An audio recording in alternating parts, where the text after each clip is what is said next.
So unit 13 में हमें जो पढ़ना है दैट इज बहुत बेसिक जीओ से शुरू हो जाएगी इसमें। तो यूनिट 13 में जीओ से शुरू हो जाएगी, मतलब थोड़ी आगे से शुरू होगी, बट अभी जो हमें शुरू करना है that is acids and bases. और लास्ट वाले में हमने वो खत्म कर दिया था अपना स्टीरियो केमिस्ट्री वाला पार्ट।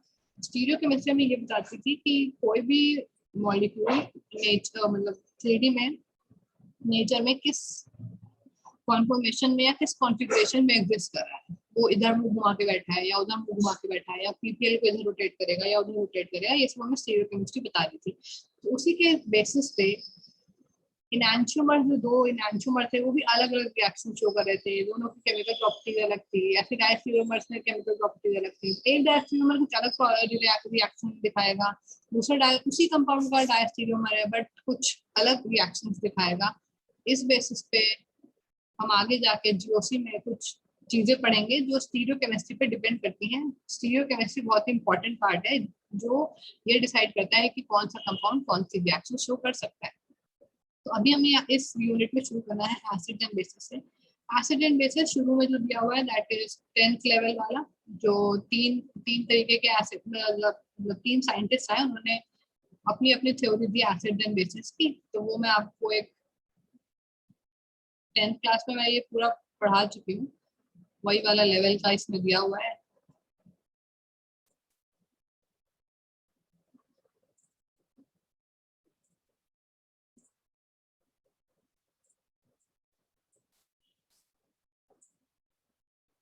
सो ये जो तीन साइंटिस्ट आए, पहले आर्हेनियस साइंटिस्ट आए, उन्होंने ये बोला कि जो एसिड होगा, कोई भी एनी सब्सटेंस विच release H+ into water solution, तो कोई भी चीज जो पानी में H+ देगी, ये सब तो बहुत ही बेसिक है, ये सब तो पता ही है कि HCl एसिड तो वो पानी में H+ देगा एक्वस। सिमिलरली उन्होंने बोला कि जो बेस होगा वो पानी में OH- देगा। तो ये भी हमें पता है कि कॉमन सा बेस है जो पानी में जाके Na+ एंड OH- आयन देगा। तो आर्हेनियस के हिसाब से ये एसिड था, ये बेस था। जो चीज पानी में H+ दे रही थी वो एसिड था, जो चीज पानी में OH- दे रही थी वो बेस था। बट उनकी ड्रॉबैक क्या था, सिर्फ पानी में बात कर रहे थे। तो क्या हर चीज, अगर हमें एसिड एंड बेस टेस्ट करना है तो क्या हम हर चीज को पानी में डाल डाल के देखते रहेंगे क्या?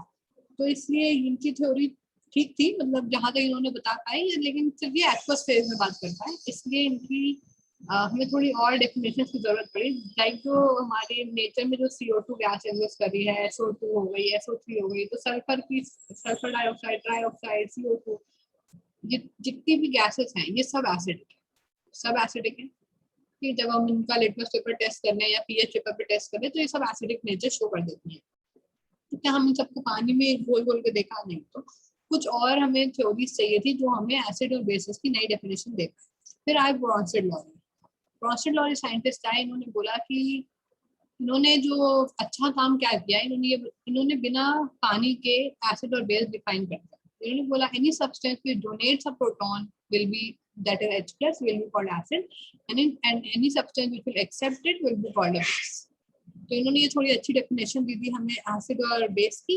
तो जैसे एक एग्जांपल दिया इन्होंने, इनकी थ्योरी से अगर हम एग्जांपल लें, less water then it will give water। तो जो ये पता है मैं एसिटिक एसिड है हमेशा H+ देगा, और ये वाटर H+ एक्सेप्ट कर लेगा। तो ये हमारा कुछ बना देगा CH3CO4- एंड प्लस H3O+। इसने H+ एक्सेप्ट किया है और इस वाले में एसिटिक एसिड ने आपका H+ डोनेट किया है, और इस हिसाब से हमारा ये रिएक्शन हो रही है। तो एक चीज ने अपना H+ डोनेट किया, इस हिसाब से हमने इसको एसिड बोला, और इसने हमारा एक्सेप्ट किया, तो ब्रॉन्स्टेड लॉरी के हिसाब से ये हमारा बेस है। अब ब्रॉन्स्टेड लॉरी ने एक बात और बताई कि जो एसिड है और जब वो H+ डोनेट कर देगा तो इनके बीच में कुछ रिलेशन है, और जब जो बेस है जब वो H+ एक्सेप्ट कर लेगा तो इन दोनों के बीच में कुछ रिलेशन है। वो रिलेशन इन्होंने conjugate acid base pair define किया। कॉन्जुगेट एसिड बेस पेयर मतलब हमेशा पेयर में बात करेंगे दो चीजों की। तो कॉन्जुगेट एसिड बेस पेयर का मतलब है, अगर ये एसिटिक एसिड है, तो जब ये H+ डोनेट कर देगा तो हम इसको इसका कॉन्जुगेट बेस बोलेंगे। Conjugate base of acetic acid, ये इसका कॉन्जुगेट बेस बोला जाएगा। जब एसिड अपना H+ डोनेट कर देगा तो जो कंपाउंड बनेगा वो उसका कॉन्जुगेट बेस होगा। और जो बेस है जब वो अपना H+ एक्सेप्ट कर लेगा तो इस चीज को बोला जाएगा कॉन्जुगेट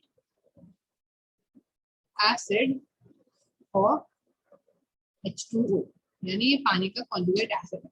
जो बेस पहले बेस था उसने एक्सेप्ट किया H+, वो बन गया कॉन्जुगेट एसिड, और जो एसिड है उसने H+ डोनेट किया, वो बन गया conjugate base of acetic acid. तो इन दोनों में कुछ रिलेशन चलेगा। रिलेशन ऐसे चलेगा कि जितना एसिड स्ट्रॉन्ग होगा, यहाँ पे जितना हम स्ट्रॉन्ग एसिड लेके चलेंगे उसका कॉन्जुगेट बेस उतना वीक होगा, और जितना बेस वीक होगा उसका कॉन्जुगेट एसिड उतना स्ट्रॉन्ग होगा। मतलब ये वाइस वर्सा चलेगा। एसिड स्ट्रॉन्ग है तो कॉन्जुगेट बेस वीक है, एसिड वीक है तो कॉन्जुगेट बेस स्ट्रॉन्ग है, बेस वीक है तो उसका कॉन्जुगेट एसिड स्ट्रॉन्ग है, और बेस स्ट्रॉन्ग है तो उसका कॉन्जुगेट एसिड हमेशा वीक होगा।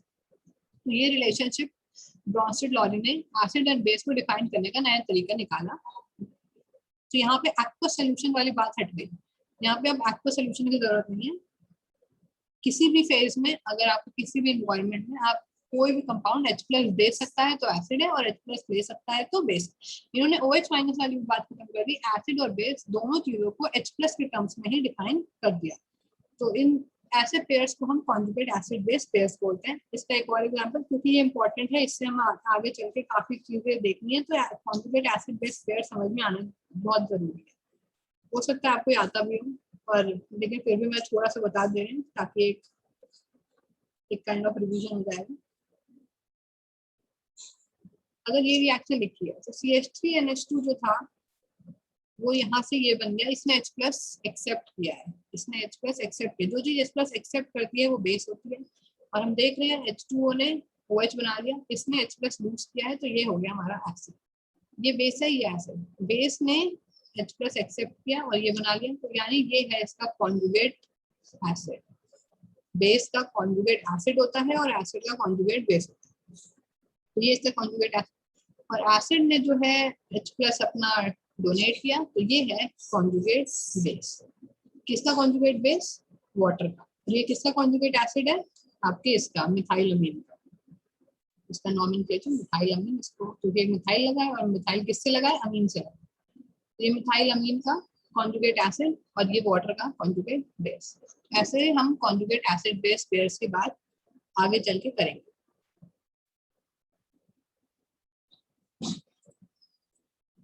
तो इनके ब्रॉन्स्टेड-लॉरी वाली थ्योरी में भी कुछ ड्रॉबैक आ गए। ड्रॉबैक क्या आ गए कि जैसे मैंने बताया, जो CO2 गैस थी, जो SO2 गैस थी, जो SO3 गैस थी सॉरी, ये भी एसिडिटी शो कर रही थी। मगर इनकी एसिडिटी या बेसिसिटी डिफाइन करने के लिए according to Arrhenius and according to Bronsted Lowry हमारे पास H+ या OH- होना चाहिए। तो इन गैसेस में ना हमें H+ दिख रहा था और ना हमें OH- दिख रहा था। तो हम इन चीजों के एसिडिटी कैसे एक्सप्लेन करें, उस बात को समझाने में आपके आर्हेनियस और ब्रॉन्स्टेड-लॉरी दोनों फेल हो गए। अब आए ल्यूइस। ल्यूइस ने कहा कि भाई H+ और OH- की बात ही हटाओ। जरूरी नहीं है कि हर बार आपका एसिड और बेस डिफाइन करने के लिए आपको H+ और OH- ही दिखे। हो सकता है कि कोई ऐसे भी कंपाउंड हो जो H+ और OH- ना हो, फिर भी आपके एसिड और बेस से नेचर शो कर रहे हैं। अब आ गए आपके ल्यूइस। लुइस साइंटिस्ट आए, आपके आए 1938 में। ठीक है, इन्होंने अपनी अलग थ्योरी दी एसिड और बेस की। इन्होंने सब कुछ इलेक्ट्रॉन के टर्म्स में डिफाइन कर दिया। इलेक्ट्रॉन्स के टर्म्स में इन्होंने बोला कि ल्यूइस ने बोला कि any substance which can accept an electron pair, electron pair हमेशा दो इलेक्ट्रॉन एक साथ की बात करेंगे, तो उसको एसिड बोलेंगे जो एक्सेप्ट कर पाए, और जो भी सब्सटेंस इलेक्ट्रॉन पेयर को डोनेट कर देंगे किसी दूसरे को, वो इनके हिसाब से बेस हो जाएंगे। तो भाई इलेक्ट्रॉन एक्सेप्ट कौन करेगा? जो इलेक्ट्रॉन डेफिशिएंट होगा। और इलेक्ट्रॉन डोनेट कौन करेगा? जिसके पास एक्स्ट्रा इलेक्ट्रॉन होंगे। तो ऐसे हमने देखा कि कुछ जो कंपाउंड थे लाइक AlCl3, आपके BF3, आपके BCl3, ये बहुत ही फेमस कंपाउंड्स हैं ऑर्गेनिक केमिस्ट्री के, जो कि आपके ल्यूइस एसिड की तरह काम करते हैं। These act as Lewis acid. Why? Because इनका जो ऑक्टेट है वो पूरा नहीं है, ये सब इलेक्ट्रॉन डेफिशिएंट है, इसलिए इलेक्ट्रॉन के भूखे हैं। इनको कोई इलेक्ट्रॉन दे दे तो ये बहुत खुश हो जाएंगे। तो जितने भी कंपाउंड के पास आपके पास एक्स्ट्रा इलेक्ट्रॉन यानी lone pair of electrons present होंगे, जिन भी कंपाउंड के पास आपके लोन पेयर्स प्रेजेंट होंगे, if lone pairs are present to donate, जो कि वो डोनेट कर पाए, तो उन चीजों को, उन कंपाउंड्स को हम ल्यूइस बेस की कैटेगरी में रख देंगे। यहाँ से आपकी ये जो गैसेस थी ये भी एक्सप्लेन हो गई। एसिड क्यों ये एसिडिक है, क्योंकि ये इलेक्ट्रॉन डेफिशिएंट है और इनको अगर कोई इनको इलेक्ट्रॉन दे दे तो ये बहुत आराम से एक्सेप्ट कर लेंगे और ये आपके लुईस एसिड वाली कंडीशन में आ जाएंगे। तो लुईस ने सब कुछ इलेक्ट्रॉन्स के बेसिस पे बताया और आपके इन कंपाउंड्स को,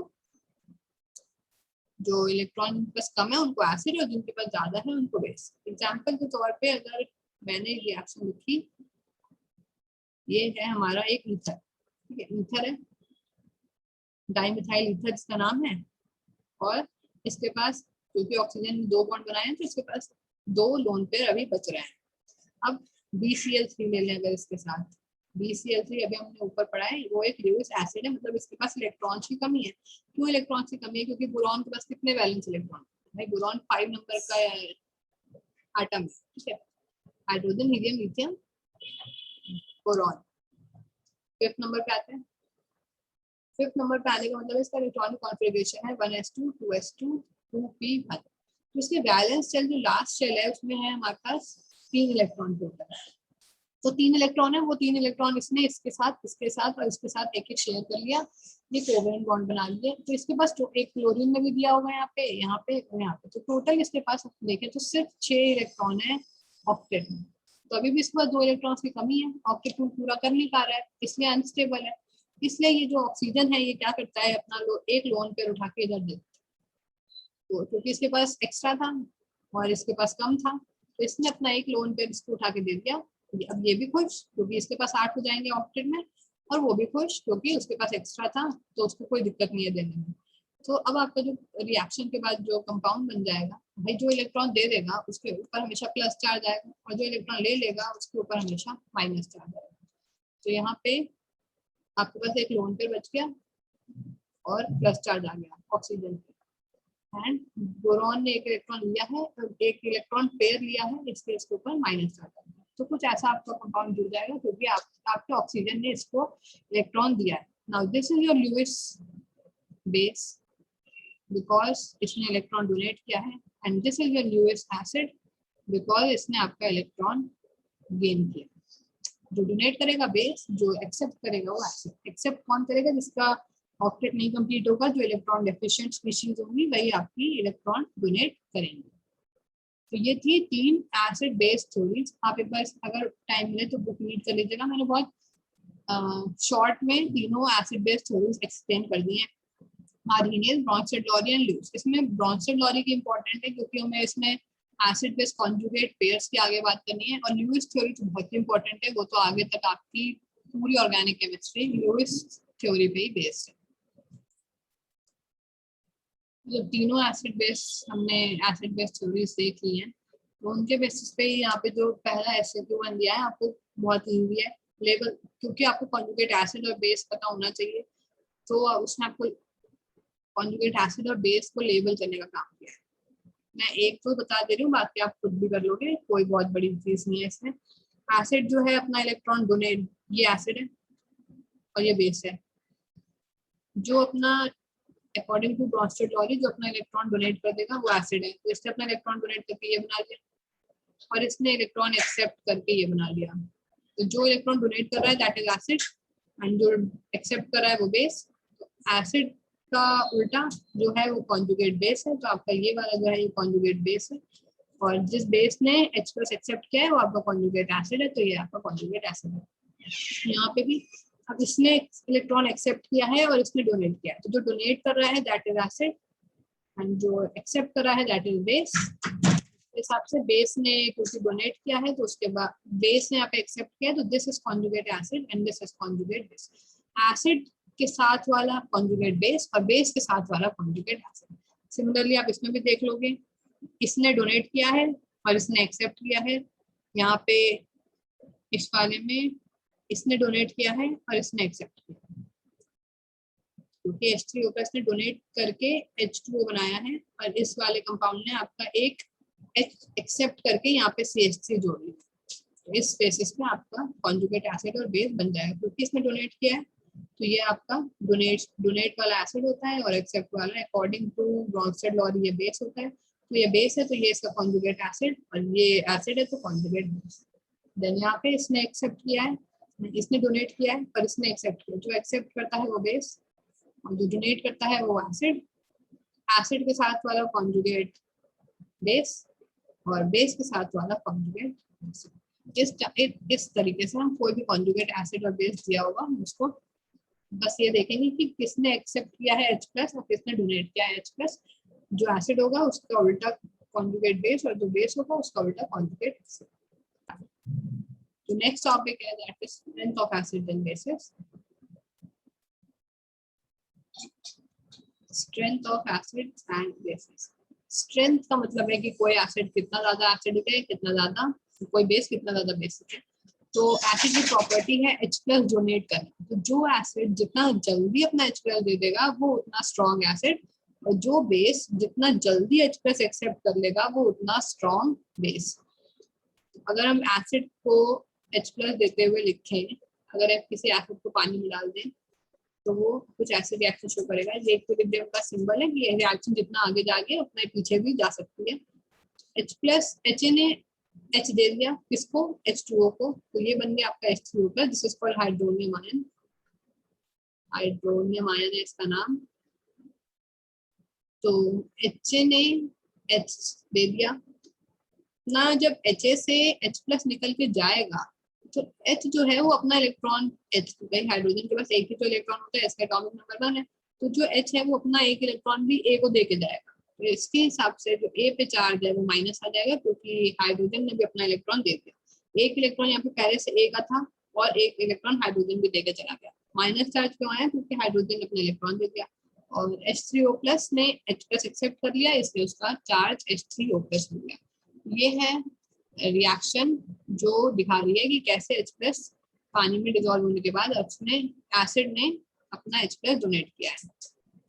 जैसे कि हम इक्विलिब्रियम वाले चैप्टर पढ़ते हैं, उसमें इक्विलिब्रियम रिएक्शन लिखते हैं। अगर कोई रिएक्शन ऐसे लिखी हुई है AA + BB, ये स्मॉल बी उसका स्टोइचियोमेट्री और B कंपाउंड है, तो CC और +DD ऐसे सिखाया जाता है क्लास 11 में। तो अगर हमें इसका के इक्विलिब्रियम लिखना हो, इक्विलिब्रियम कांस्टेंट, क्योंकि ये इक्विलिब्रियम में रहेगा, डबल एरो से दिखाएंगे इक्विलिब्रियम में। इसको दिखाने के लिए हम लिखते हैं C की कंसंट्रेशन की पावर C इंटू D की कंसंट्रेशन की power small d upon A की कंसंट्रेशन इंटू पावर A और B की कंसंट्रेशन इंटू की पावर D। ये हम ऐसे लिखते हैं। सिमिलरली अगर हमको यहाँ पे के इक्विलिब्रियम लिखना हो इस इक्वेशन का, तो हम वही सेम काम करेंगे। हम A की कंसंट्रेशन की पावर 1 है इंटू H3O+ की कंसंट्रेशन अपॉन HA की कंसंट्रेशन, सबकी पावर 1 ही है क्योंकि सबका स्टोइचियोमेट्री 1 है, और इनटू H2O का कंसंट्रेशन। ये हम इक्विलिब्रियम कांस्टेंट की इक्वेशन लिख पाएंगे। नाउ फॉर डाइल्यूट सॉल्यूशंस, हम हमेशा ये सब बातें जो है वो डाइल्यूट सॉल्यूशंस के लिए करेंगे। डाइल्यूट सॉल्यूशन में हमें पता है H2O की जो क्वांटिटी है वो काफी बड़ी हो जाती है, ठीक है। तो जब डाइल्यूट में water concentration of water is large, and हम उसको लार्ज होने की वजह से ऑलमोस्ट कांस्टेंट मान लेते हैं, क्योंकि इतनी ज्यादा है कि हम उसको ऑलमोस्ट कांस्टेंट लेके चलते हैं, एज्यूम कर लेते हैं इसको कांस्टेंट। तो अगर हमने इसको कांस्टेंट मान लिया और अगर हम इसको H2O से मल्टीप्लाई कर दें, तो ये ऑलरेडी कांस्टेंट था और H2O से भी, H2O भी एक कांस्टेंट है। तो अब आपका बचेगा यहाँ पे कुछ ऐसे into H3O+ on H. Now this constant into this constant is named another constant जिसका नाम है Ka. Ka मतलब A represents acid, सब्सक्रिप्ट में जो A है यहाँ पे एसिड को रिप्रेजेंट कर रहे हैं, क्योंकि हम किसी एसिड के डिसोसिएशन की बात कर रहे हैं। Now this is Ka is called dissociation constant of acid।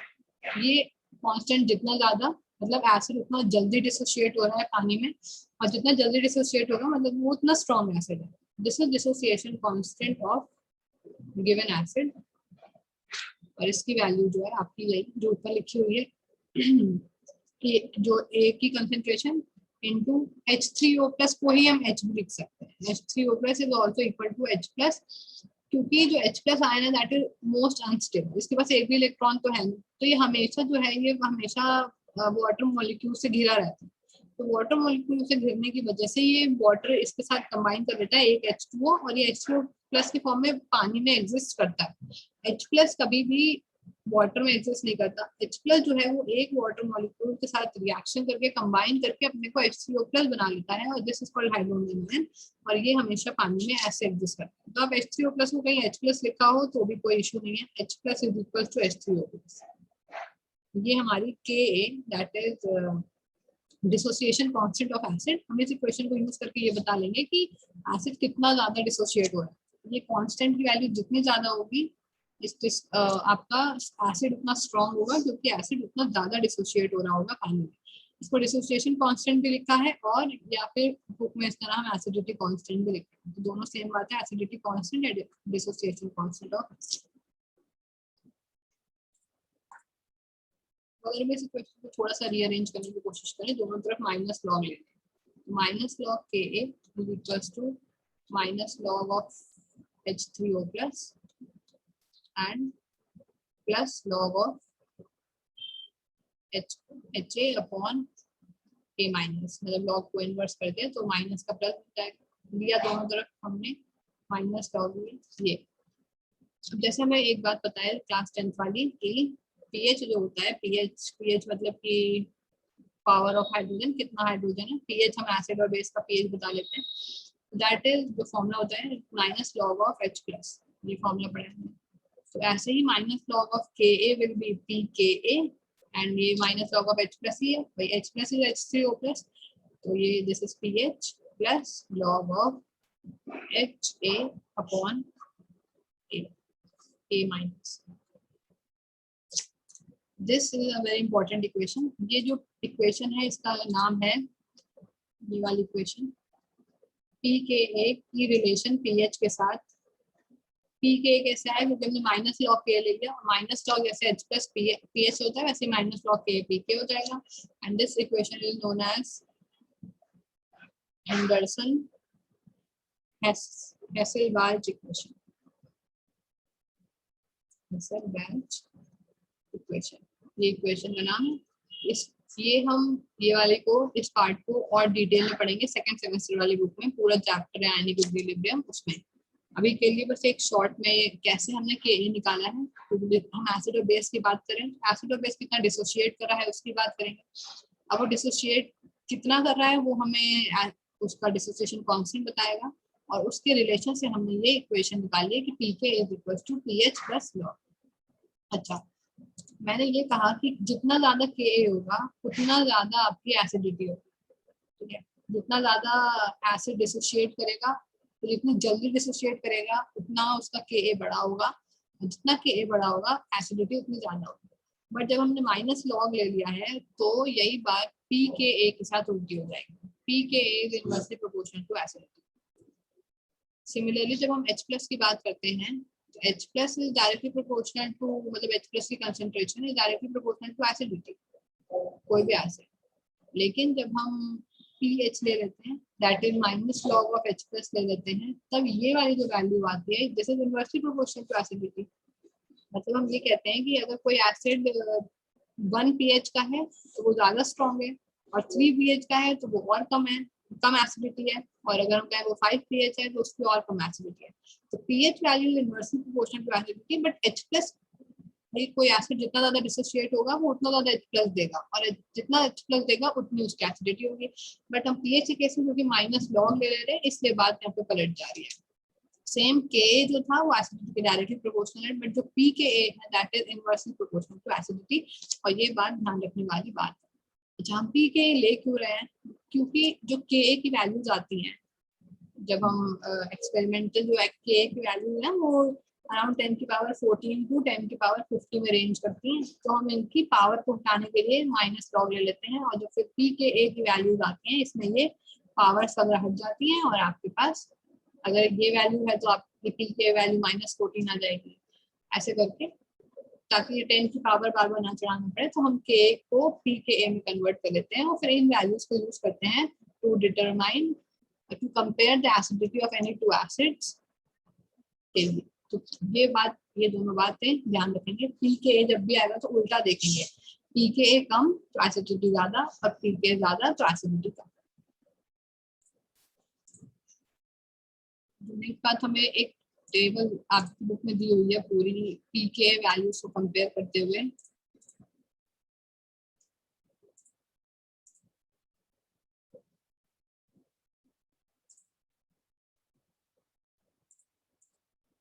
इसमें कुछ एसिड्स दिए हुए हैं और उनकी पीके वैल्यूज दी हुई है। तो अभी हम देखते हैं कैसे कंपेयर करेंगे इनको।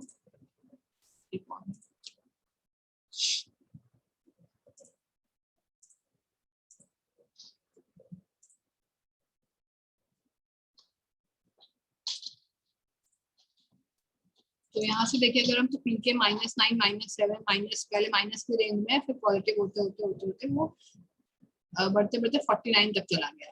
तो पीके की वैल्यूज पे डिपेंड करेगा कि एसिड कितना स्ट्रॉन्ग है या कितना वीक है। तो पीके वैल्यू जो है वो जिस ऑर्डर में दी हुई है, इट इज इंक्रीजिंग ऑर्डर।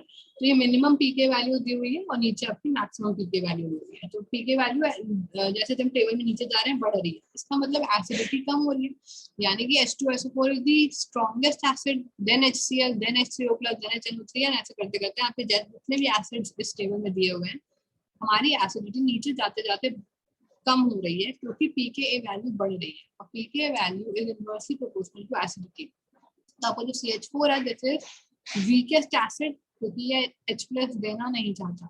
इसकी जो पीके वैल्यू दैट इज मैक्सिमम, इसका मतलब this is the weakest acid. और जितना पीके वैल्यू कम उतना स्ट्रॉन्ग एसिड। ऊपर साइड जितने भी हैं सब स्ट्रॉन्ग एसिड्स दिए हुए हैं, और नीचे की साइड जितने भी हैं आपके वीक एसिड्स दिए हुए हैं। This is all according to Bronsted law, कि कौन कितना जल्दी H+ देगा और कौन कितना जल्दी H+ एक्सेप्ट करेगा। ये सब ब्रॉन्स्टेड लॉ के टर्म्स में बात चल रही है। अभी लुईस के बारे में कोई भी बात नहीं चल रही है। लुईस का सब कुछ इलेक्ट्रॉन्स के टर्म्स में है। उनकी टेबल हम उनकी ऐसी टेबल बना भी नहीं सकते, बिकॉज ये जो जितने भी हैं ये ब्रॉन्स्टेड लॉ वाले हैं। Table for Lewis acid is not feasible because in these acid it is not possible to have a standard base as reference. इसमें हम सबको एक कॉन्जुगेट एसिड बना के हम इसमें रेफरेंस लेके हम पीके वैल्यूज निकाल लेते हैं, बट उसमें ऐसा पॉसिबल नहीं है। बट फिर भी उन्होंने एक लुईस एसिड के लिए, लुईस वाले एसिड्स के लिए एक जनरल ट्रेंड लिख दिया है, that is BF3, then AlCl3, then FeCl3। ये सब है इलेक्ट्रॉन डेफिशिएंट, मतलब इलेक्ट्रॉन चाहिए इनको कहीं से भी अपना ऑक्टेट पूरा करने के लिए। देन SbCl3, ये सब आपके लुईस एसिड के एग्जांपल्स हैं। And then HbCl2।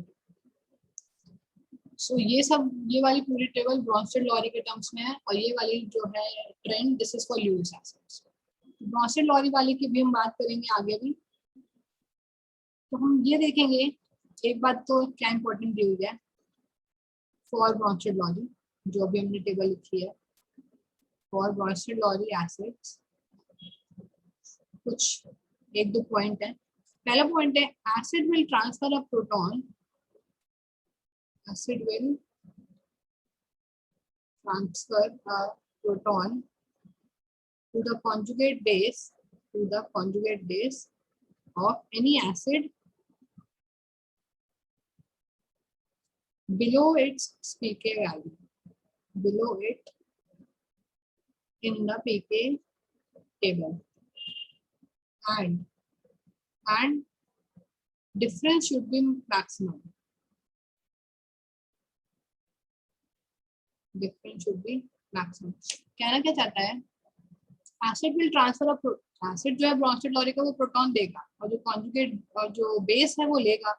तो जो हमने रिएक्शंस लिखी थी ऊपर कॉन्जुगेट एसिड और बेस की, अगर हम उसे एक रिएक्शन को फिर से लिखें, तो उनकी जो एक तो सबसे सिंपल रिएक्शन थी, that was of CH3, that was of acetic acid. तो अगर मैं एसिटिक एसिड की रिएक्शन लिखूं, acetic acid CH3 COOH and H2O से बन रहा था CH3 COO- एंड H3O+।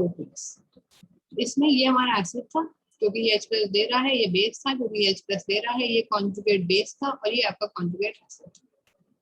जो एसिड है वो अपना H+ दे रहा है, किसको देगा, कॉन्जुगेट। अब यहाँ पे कॉन्जुगेट बेस है, अब ये भी चाहता है कि H+ एक्सेप्ट करें और वापस से बना लें, because this all is in equilibrium, जितना आगे उतना पीछे।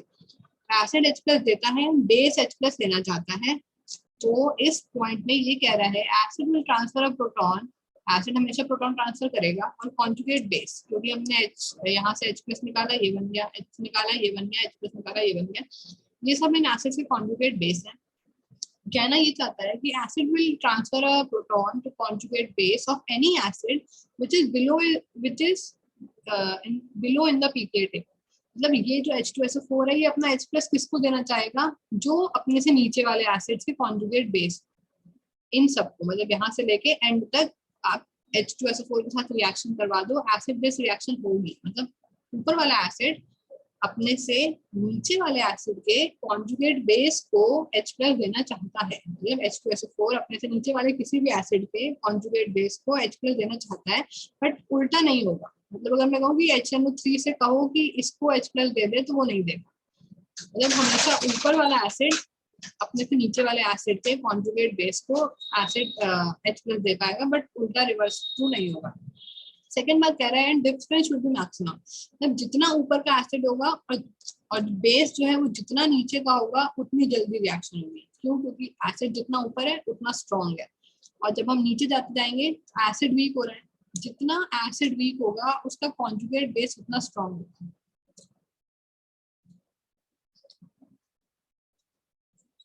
If acid is weak, its conjugate base is strong, एकदम उल्टा, and if acid is strong, its conjugate base is weak.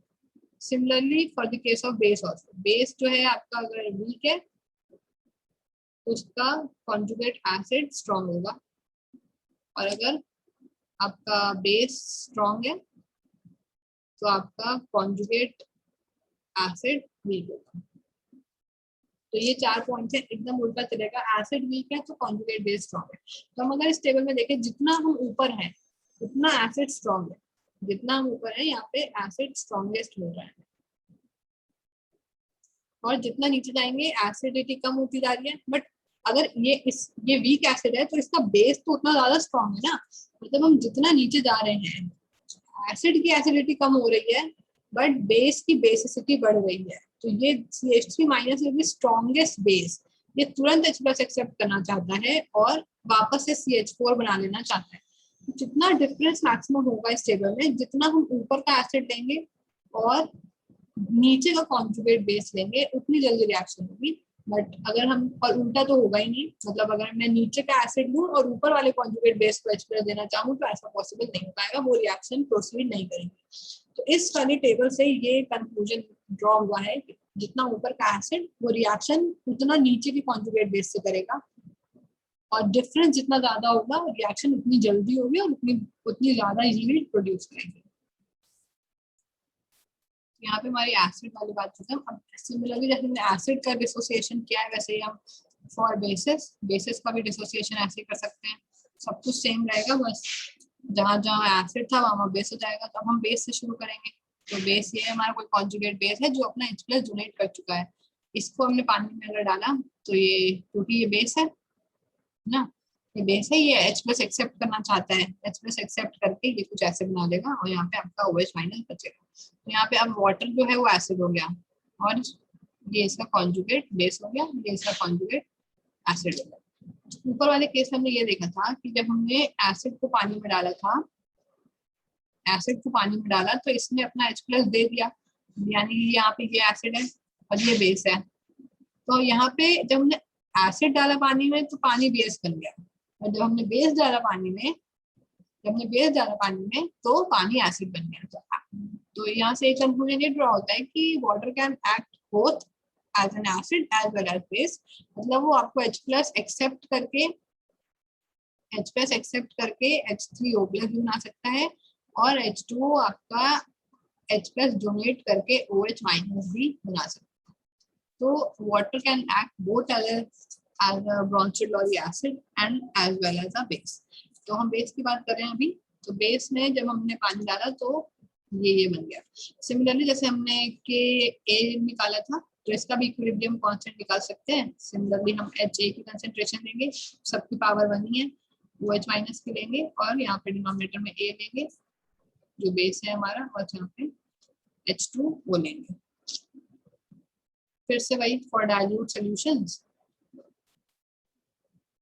आपका H2O कंसंट्रेशन काफी ज्यादा है इसलिए इसको कांस्टेंट मान लिया जाता है, और K इक्विलिब्रियम को जब हम H2O की कंसंट्रेशन से मल्टीप्लाई कर देंगे तो आपके पास आएगा HA N2OH minus upon A, ये जो यहाँ पे एक आयन बचा A यहाँ पे ये। तो अब इन दोनों को आपस में मल्टीप्लाई करके इसको, जैसे हमने ऊपर के ए बोला था, यहाँ पे के बी बोल देंगे क्योंकि अब हम बेस की बात करें। This B represents base, this is dissociation constant for base. जैसे डिसोसिएशन कांस्टेंट फॉर एसिड था, मतलब एसिड जितना ज्यादा डिसोसिएट हो रहा था उसका डिसोसिएशन कांस्टेंट उतना ज्यादा था। सिमिलरली बेस जितना ज्यादा डिसोसिएट होगा उसका डिसोसिएशन कांस्टेंट उतना ज्यादा होगा। This is dissociation constant for base, या जैसे हम ऊपर एसिडिटी कांस्टेंट लिखा था तो इसको ऐसे ही हम बेसिसिटी कांस्टेंट बोल सकते हैं। तो ये बात तो ही कि कैसे एसिडिटी कांस्टेंट और बेसिसिटी कांस्टेंट की वैल्यू आ रही है। सिमिलरली जैसे हमने उधर माइनस आपका लॉग वॉग लिया था तो यहाँ पे भी आप वो सब लोगे माइनस लॉग अगर, तो ये जो जब आप minus log of K B लिखोगे is equals to minus log of OH minus and plus log of A ऊपर आ जाएगा,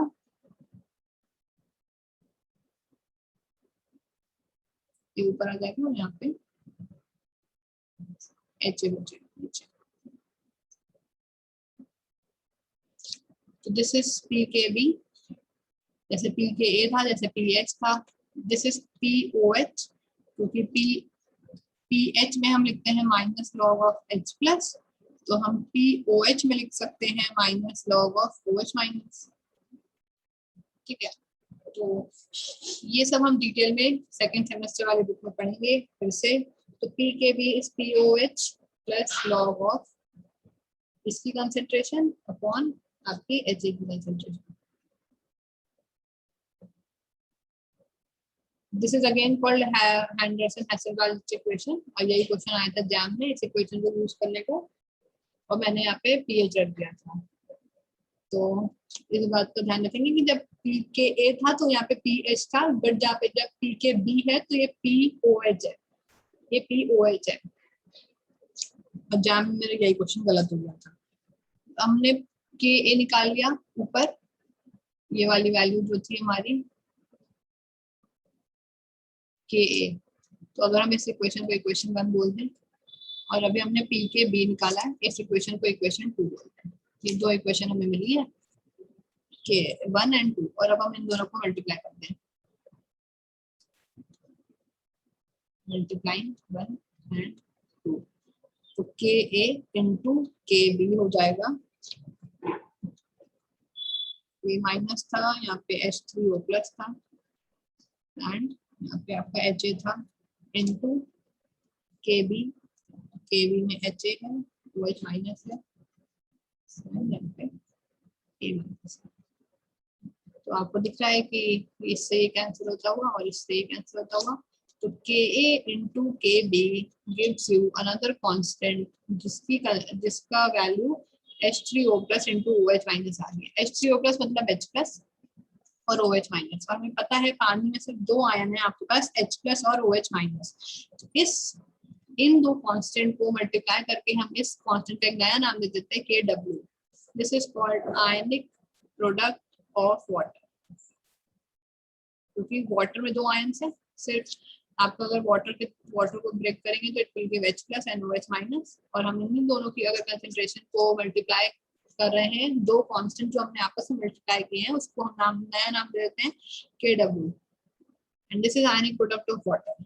इसकी वैल्यू जो आती है ये आती है 10 टू द पावर -7 इसकी concentration into 10 to the power -7 इसकी कंसेंट्रेशन, तो आ जाती है 10 टू द पावर -14 आपकी KW की वैल्यू। ये आपकी KW की वैल्यू है, बट कंडीशन है at 25 degree Celsius only. Temperature change होगा, ये वैल्यू चेंज होगा। तो units, because concentration is your mole per litre या मोल्स पर डेसीमीटर क्यूब, तो unit mole square upon decimetre की पावर 6। ये आयनिक प्रोडक्ट ऑफ वाटर है, ये बताता है कि क्योंकि न्यूट्रल वाटर में, न्यूट्रल अगर पानी को भी न्यूट्रल है तो उसमें जितना H+ है उतना ही OH- है, और हमें पता है न्यूट्रल pH जो होता है वो 6 होता है, सॉरी 7, न्यूट्रल pH इज 7। तो इसका मतलब जो H+ की कंसेंट्रेशन होनी चाहिए that has to be equal to OH- concentration for the water to be neutral. तो जब हम इस पे एंटी लॉग लेंगे, क्योंकि pH is equals to minus log of H+, और जब हमको अगर H+ की कंसेंट्रेशन निकालनी है और pH हमें 7 पता है, माइनस लॉग ऑफ H+, जब हम एंटी लॉग लेंगे तो इसका, तो आपके पास H+ की कंसेंट्रेशन जो आएगी दैट है वो 10 की पावर -7 है। तो 10 की पावर -7 H+ है, 10 की पावर -7 OH- है, उससे आपकी जो Kw की वैल्यू है वो आपकी 10 की पावर -14 आ गई है, और ये एक इंपॉर्टेंट रिजल्ट है। This is called ionic product of water.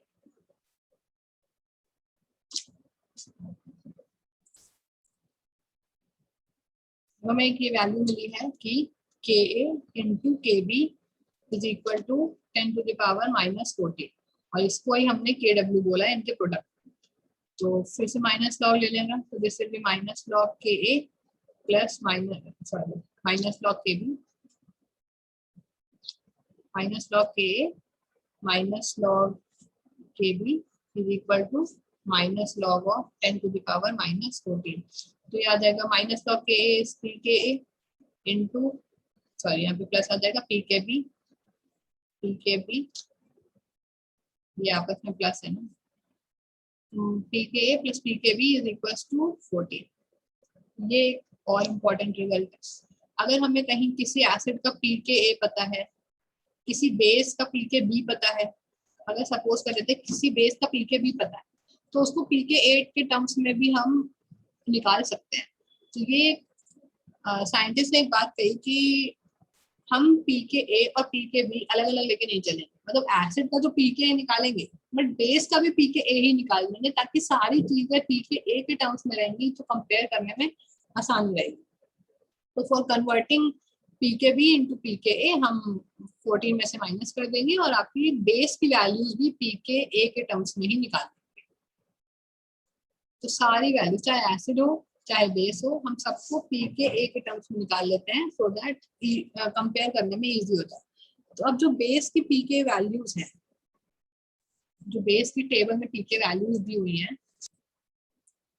Table में एक बात ध्यान से देखेंगे कि जितना ऊपर का एसिड है उसकी Pka वैल्यू उतनी कम है, जितना नीचे का एसिड है, जितना वीक एसिड है उसकी Pka वैल्यू ज्यादा है। मैंने कहा था अगर एसिड वीक है तो उसका कॉन्जुगेट बेस स्ट्रॉन्ग है, मतलब CH4 is the weakest acid, CH4 is the weakest acid because उसकी Pka वैल्यू बहुत ज्यादा है, but CH3- is the strongest base. तो ऊपर से नीचे टेबल में आएंगे तो आपको एसिड वीक होता हुआ दिख रहा है बट बेस स्ट्रॉन्ग होता हुआ दिखेगा, क्योंकि एसिड जब वीक होगा तो उसका कॉन्जुगेट बेस स्ट्रॉन्ग होगा एंड वाइस वर्सा। तो जितना नीचे आएंगे बेस जो है स्ट्रॉन्ग होता जा रहा है। तो इस ऑर्डर में अगर हम बेस की स्ट्रेंथ लिखें, स्ट्रेंथ ऑफ बेसिस, तो जो मोस्ट कॉमन बेसिस हम ऑर्गेनिक में यूज करते हैं, सारी तो रटने वाली चीजें नहीं, पूरी टेबल तो नहीं रट सकता कोई, तो जो मोस्ट इंपॉर्टेंट वाले हैं CH3-, NH2-, then RO-, then OH- and RCOO-। तो CH3- स्ट्रॉन्गेस्ट बेस है पूरी ऑर्गेनिक में, और आप ये इतनी जल्दी H+ एक्सेप्ट करना चाहता है, और जैसे जैसे बेसिसिटी कम होती जा रही है, मतलब उसकी H+ एक्सेप्ट करने की टेंडेंसी कम होती जा रही है। जैसे जैसे हम टेबल में ऊपर जाएंगे, CH3 आए फिर NH3 आए, तो जैसे जैसे ऊपर जा रहे हैं हमारी बेसिसिटी कम होगी और एसिडिटी बढ़ेगी। तो यहाँ से एक और कंक्लूजन भी ड्रॉ कर सकते हैं, थोड़ा डिफिकल्ट है, मतलब ये चैप्टर थोड़ा सा 2-3 बार रिवाइज करने की जरूरत पड़ेगी। Pka is inversely proportional to acidity, ठीक है, Ka is directly proportional to acidity, Kb is directly proportional to basicity, and Pkb is inversely proportional to basicity। ये बात तो समझ में आ रही है ये चार। जो एक और कंफ्यूजन हम, क्योंकि वो हम बेस को भी pKa के टर्म्स में डिफाइन करने जा रहे हैं, तो pKa is directly proportional to basicity, क्योंकि pKa ज्यादा एसिडिटी कम, एसिडिटी कम मतलब बेसिसिटी ज्यादा, pKa ज्यादा एसिडिटी कम, एसिडिटी कम, कोई भी चीज एसिडिक कम है मतलब बेसिक ज्यादा है, तो pKa is directly proportional to basicity.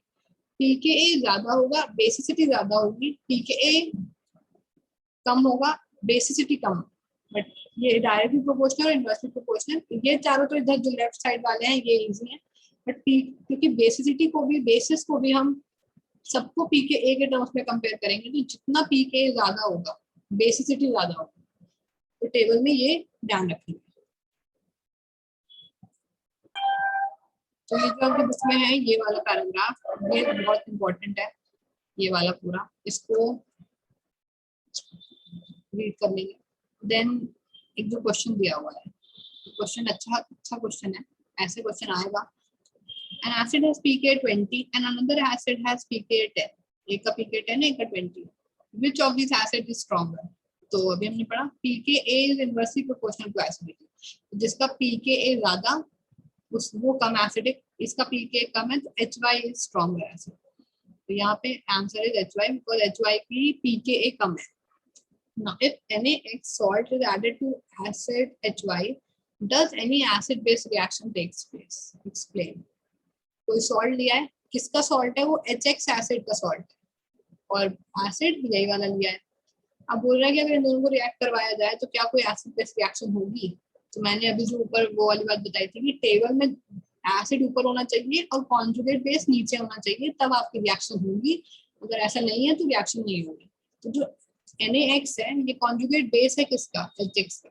भाई NaX कैसे बना होगा, Na प्लस और X माइनस से, और X माइनस कैसे बना होगा, जब HX ने अपना H प्लस दे दिया होगा तब X माइनस बना होगा।